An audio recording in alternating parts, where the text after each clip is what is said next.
Assalamualaikum warahmatullahi wabarakatuh. Perkenalkan, saya Anggreni Mulyana dengan NPM 211000051 dari kelas B Fakultas Hukum Universitas Pasundan. Video presentasi resume materi semester 1 pengantar ilmu hukum ini dibuat untuk memenuhi nilai ujian akhir semester 1 dengan dosen pembimbing Ibu Dewi Astri Yustia dan Ibu Sintiana Rahmi.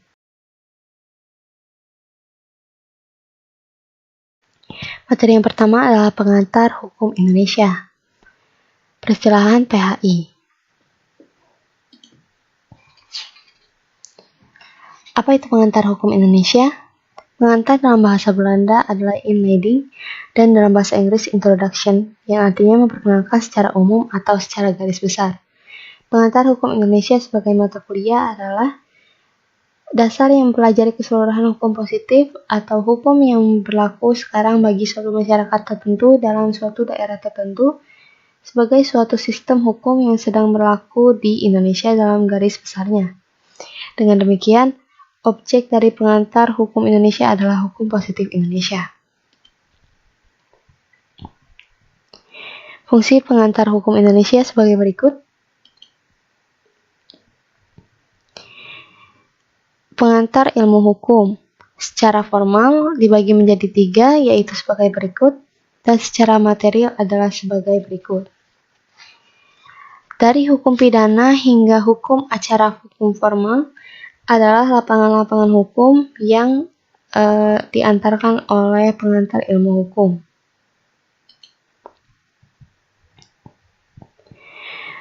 Objek dan fungsi pengantar ilmu hukum. Objek pengantar ilmu hukum adalah hukum pada umumnya dan tidak terbatas pada hukum positif negara tertentu. Fungsinya adalah mendasari dan menumbuhkan motivasi bagi setiap mahasiswa atau orang yang akan mempelajari hukum. Perbedaan antara PIH dan PHI adalah pada objek kajiannya.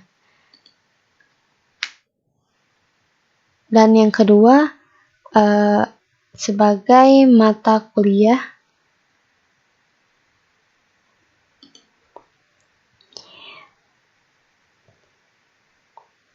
berikut adalah hubungan antara PIH dan PHI. Selanjutnya, tata hukum. Rechtsorde adalah susunan hukum yang terdiri atas aturan-aturan hukum yang tertata sedemikian rupa sehingga orang mudah menemukannya bila suatu ketika ia membutuhkannya untuk menyelesaikan peristiwa hukum yang terjadi dalam masyarakat. Berikut adalah pengertian ius constitutum. Berikut adalah pengertian dari ius constituendum.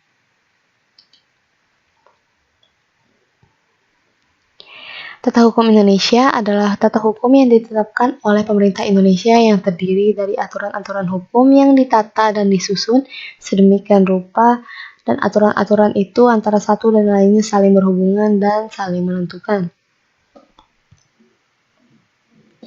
Sejarah hukum Indonesia pada masa VOC 1602 sampai 1799. Hukum apa yang berlaku di daerah Indonesia sebelum Belanda datang, yaitu adalah hukum adat. Berikut adalah tujuan VOC. Selanjutnya, ada apa itu hak oktroy, yaitu adalah sebagai berikut. Dualisme tata hukum yang berlaku di Nusantara adalah hukum adat dan hukum Belanda.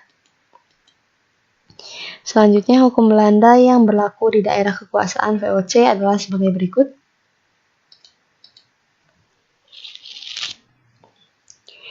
Masa BR 1814 sampai 1855.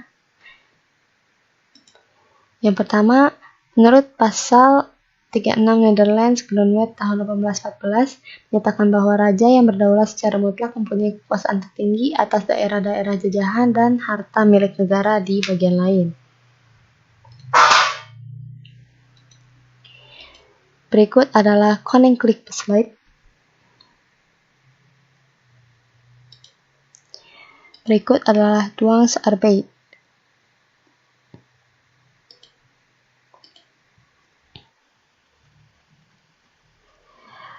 Pada masa ini, berhasil mengkodifikasikan hukum perdata pada tahun 1830 yang disesuaikan peraturannya dan disempurnakan oleh Mr. H.L. Weir. Berikut adalah hasil yang telah disempurnakan. Berdasarkan sejarah tersebut, dapat dijelaskan bahwa tata hukum pada masa BR terdiri dari peraturan tertulis yang dikodifikasikan dan yang tidak dikodifikasikan serta peraturan tidak tertulis hukum adat yang khusus berlaku bagi orang di luar Eropa. Masa RR, berikut adalah akibat perubahan Groundwet pada tahun 1848. Selanjutnya, perubahan pada sistem pemerintahan yang dari monarki konstitusional menjadi monarki konstitusional parlemen. Kitab hukum pada masa RR adalah sebagai berikut.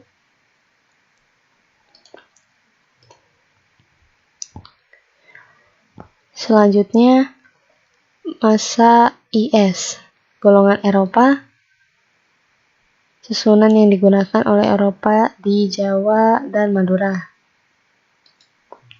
Golongan pribumi menjadi dua dibaginya, yaitu hukum perdata adat dalam bentuk tidak tertulis, yang itu sebagai berikut ini.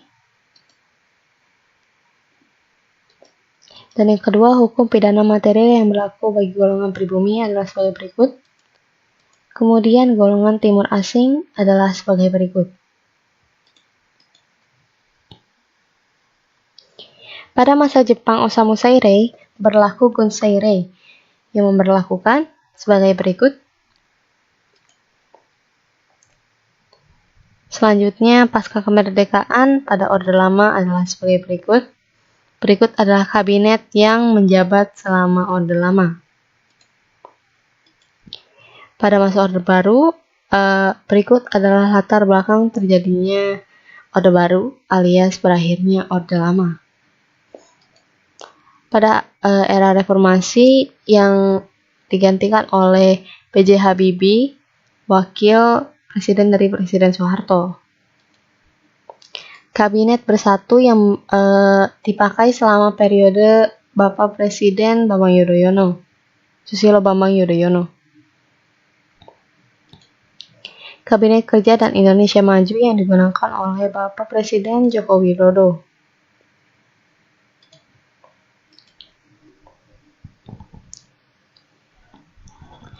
Sistem hukum yang berlaku di Indonesia. Berikut adalah pengertian dari sistem hukum.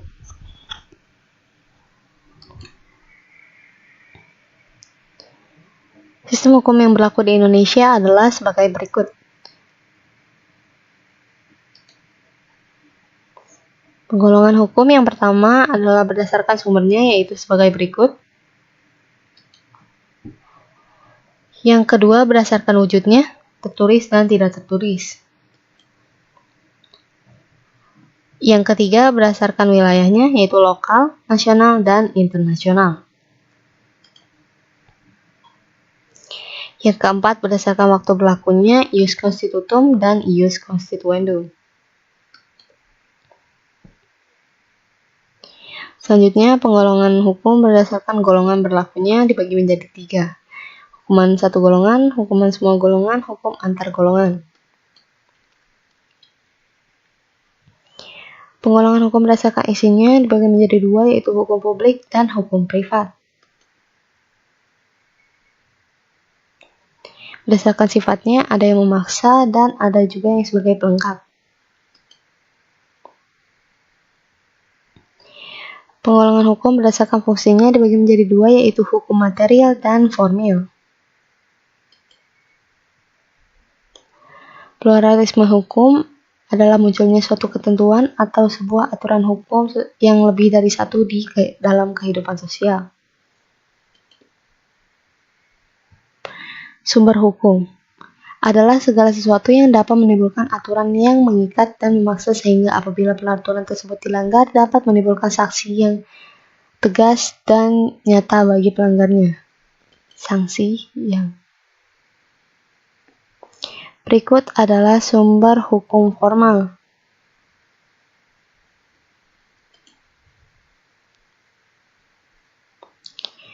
Selanjutnya hukum pidana, itu sebagai berikut.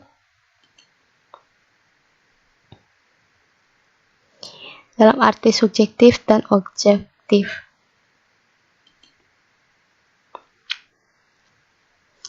Subjek hukum pidana ada manusia dan badan-badan hukum. Tindak pidana atau perbuatan pidana dibedakan menjadi dua, yaitu kejahatan dan pelanggaran yang dirumuskan dalam KUHP. Berikut adalah asas-asas hukum pidana.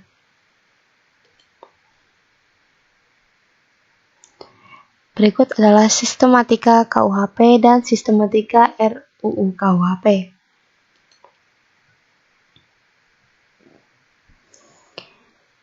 Hukum perdata secara luas dapat diartikan sebagai hukum pokok yang mengatur kepentingan seseorang atau dikenal dengan hukum privat material.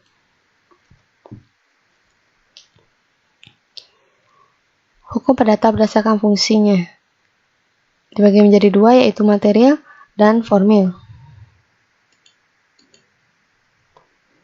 Berikut adalah contoh dari hukum perdata material, dan berikut adalah contoh dari hukum formil.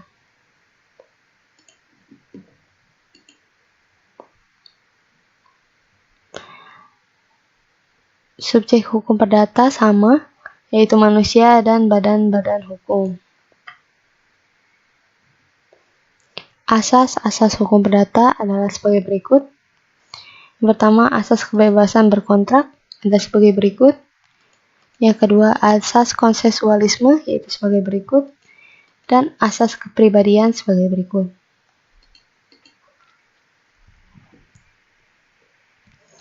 Sistematika KUH Perdata.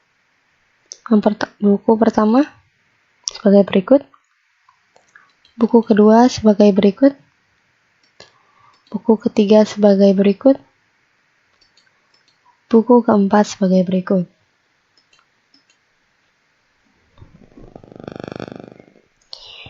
Hukum perdata di Indonesia yaitu adalah hukum Islam, adat, barat, orang, keluarga, harta kekayaan, dan hukum waris.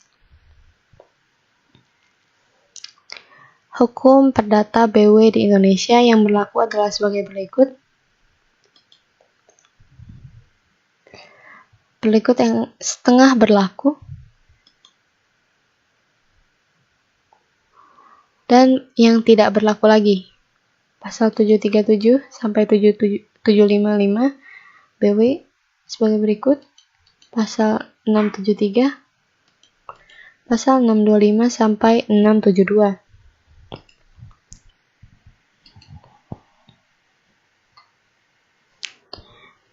Hukum tata negara adalah hukum hubungan tertentu yang muncul dalam perjalanan sejarah dan diatur oleh hukum yang disebut negara. Jadi hukum konstitusional berkaitan dengan negara. Berikut adalah sumber hukum HTN.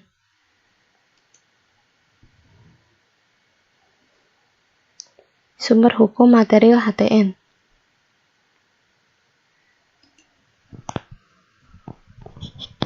Subjek dan objek hukum tata negara sebagai berikut.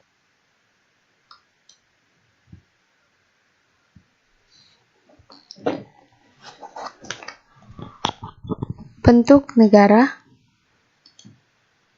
adalah sebagai berikut. Bentuk pemerintahan dan sistem pemerintahan.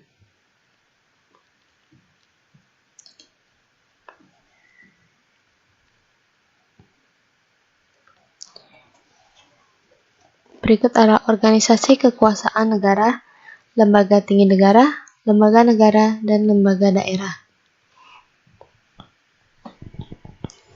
Berikut adalah asas-asas hukum tata negara.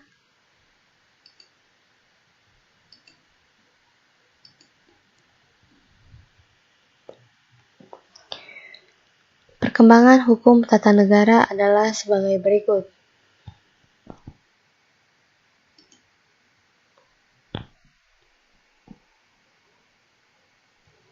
Hukum administrasi negara adalah sebagai berikut.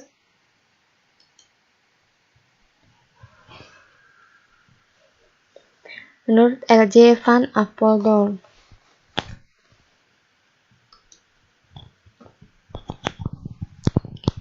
administrasi negara menurut KBBI.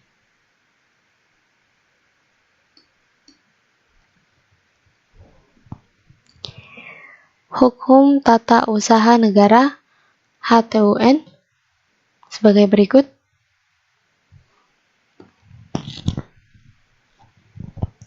Selanjutnya, hukum tata pemerintah HTP atau biasa disebut hukum administrasi negara adalah hukum yang mengatur negara dalam keadaan bergerak. Subjek dari hukum administrasi negara adalah pegawai negeri, jabatan-jabatan, jabatan publik, daerah kabupaten atau kota dan provinsi, dan negara. Berikut adalah objek HAN yang khusus dan objek HAN yang umum. Berikut adalah asas-asas hukum administrasi negara.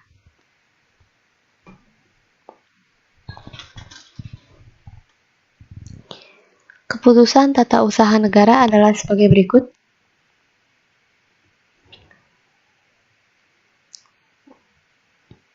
Hubungan HAN dan hukum perdata berlakunya dua asas ini.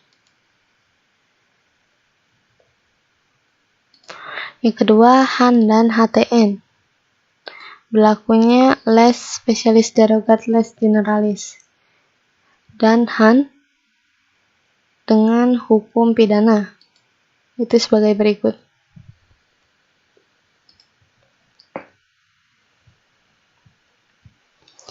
Selanjutnya, hukum acara peradilan umum.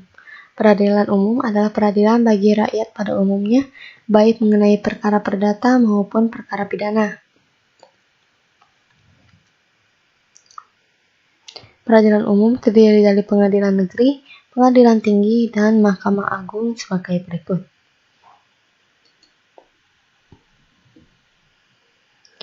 Kewenangan absolut dan relatif adalah sebagai berikut ini.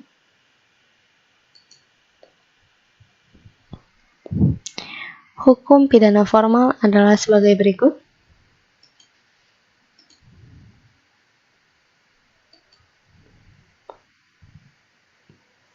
Berikut adalah asas hukum acara pidana.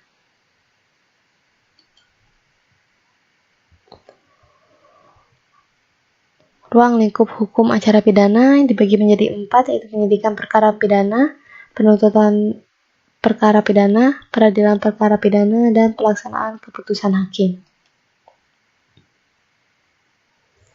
Upaya hukum biasa, yaitu pemeriksaan tingkat banding dan tingkat kasasi.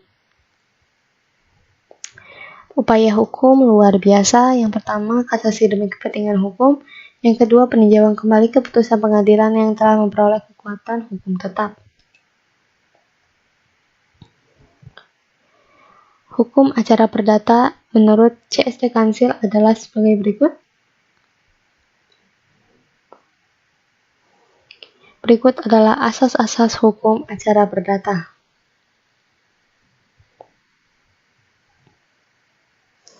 Berikut adalah dasar hukum acara perdata.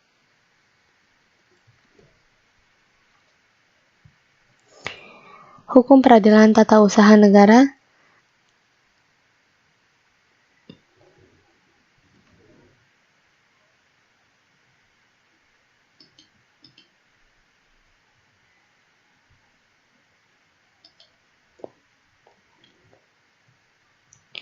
Berikut adalah subjek sengketa dalam peradilan tata usaha negara.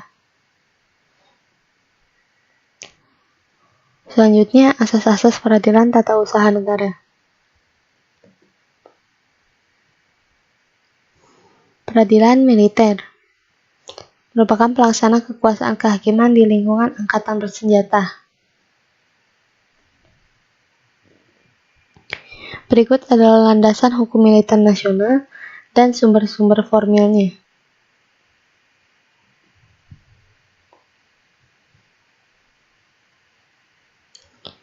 Asas-asas peradilan militer yang pertama, asas kesatuan komando, yaitu sebagai berikut.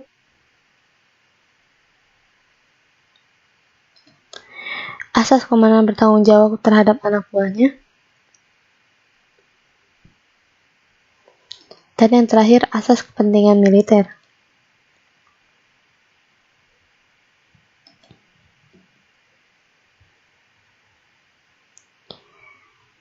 Jenis-jenis peradilan militer yaitu sebagai berikut: pengadilan militer, pengadilan militer tinggi, pengadilan militer utama, pengadilan militer pertempuran, dan yang terakhir Mahkamah Agung. Peradilan hukum acara peradilan agama adalah sebagai berikut.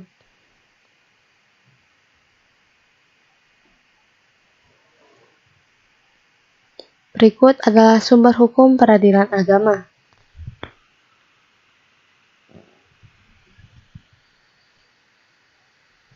Berikut adalah asas-asas hukum peradilan agama.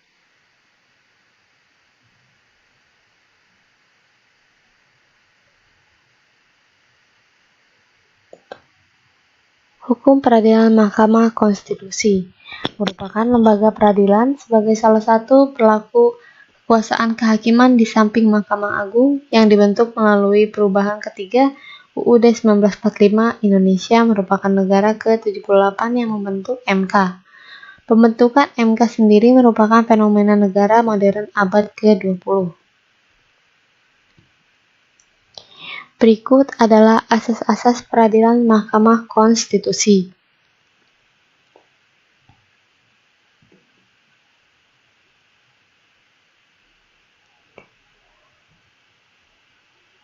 Berikut adalah Mahkamah Konstitusi, sumber hukum, material, dan formil.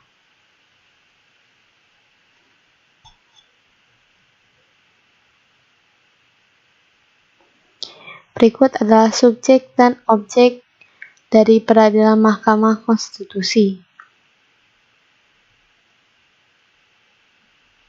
Subjeknya adalah perorangan warga negara, kesatuan masyarakat hukum adat, badan hukum publik atau privat, lembaga negara. Sedangkan untuk objek, pengujian undang-undang (PUU), sengketa kewenangan lembaga negara (SKLN), penyelesaian hasil pemilihan umum (PHPU), penyelesaian hasil pemilihan kepala daerah (PHPKada). Hukum dagang. Menurut Suwardi, serangkaian norma yang timbul khusus dalam dunia usaha atau kegiatan perusahaan. Norma tersebut dapat bersumber pada aturan hukum yang sudah dikodifikasikan, yaitu Kitab Undang-Undang Hukum Perdata dan Kitab Undang-Undang Hukum Dagang, maupun di luar kodifikasi. Berbagai penjelasan mengenai hukum dagang. Sumber hukum dagang adalah sebagai berikut, yaitu KUHD, KUH Perdata, seluruh perundang-undangan tentang perdagangan. Hukum yang mengatur badan hukum dagang adalah sebagai berikut. Subjek dan objek hukum dagang. Subjek hukum dagang adalah perusahaan alias pedagang, sedangkan untuk objek hukum dagang sama dengan hukum perdata, yaitu segala benda atau hak yang dapat dimiliki oleh subjek hukum. Hubungan antara KUH Perdata dengan KUHD, yaitu sebagai berikut.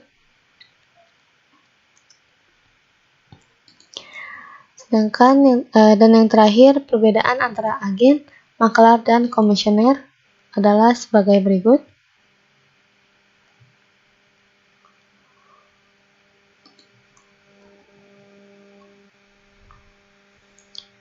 Hukum pertanahan. Pengertian hukum tanah menurut Effendi Perangin adalah keseluruhan peraturan-peraturan hukum, baik itu tertulis maupun tidak tertulis, yang mengatur hak-hak penguasaan akan tanah yang merupakan lembaga-lembaga hukum dan hubungan-hubungan yang konkret. Berikut adalah asas-asas hukum tanah.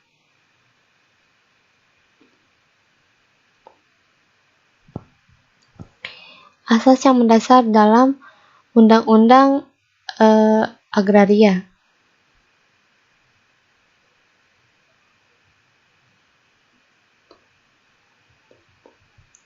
Selanjutnya adalah hukum perkawinan. Perkawinan bahasa Arabnya nikah adalah suatu perjanjian antara mempelai lelaki di satu pihak dan wali dari mempelai perempuan di lain pihak. Dalam mana si wali menyatakan pemasrahannya ijab yang disusul oleh pernyataan penerimaan qabul dari bakal suami, pernyataan mana disaksikan oleh sedikit-sedikitnya 2 orang saksi. Asas-asas perkawinan dalam hukum Islam adalah sebagai berikut ini. Adanya persetujuan secara sukarela, bukan dipaksa, antara calon suami istri untuk melangsungkan pernikahan. Yang kedua, antara calon suami istri tidak ada larangan untuk dilangsungkannya pernikahan, bukan muhrim. Dasar tujuan pernikahan membentuk rumah tangga yang sakinah, mawaddah, dan warohmah, bahagia, sejahtera, tentram, dan kekal yang sah menurut syariat atau hukum. Selanjutnya, harus dipenuhi rukun dan syarat pernikahan. Dan yang terakhir, hak dan kewajiban antara suami istri seimbang. Barusan adalah asas-asas perkawinan dalam hukum Islam.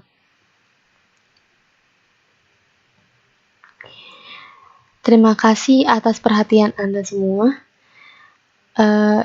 Selesai sudah video tentang resume materi semester 1 yang dapat saya sampaikan. Wassalamualaikum warahmatullahi wabarakatuh.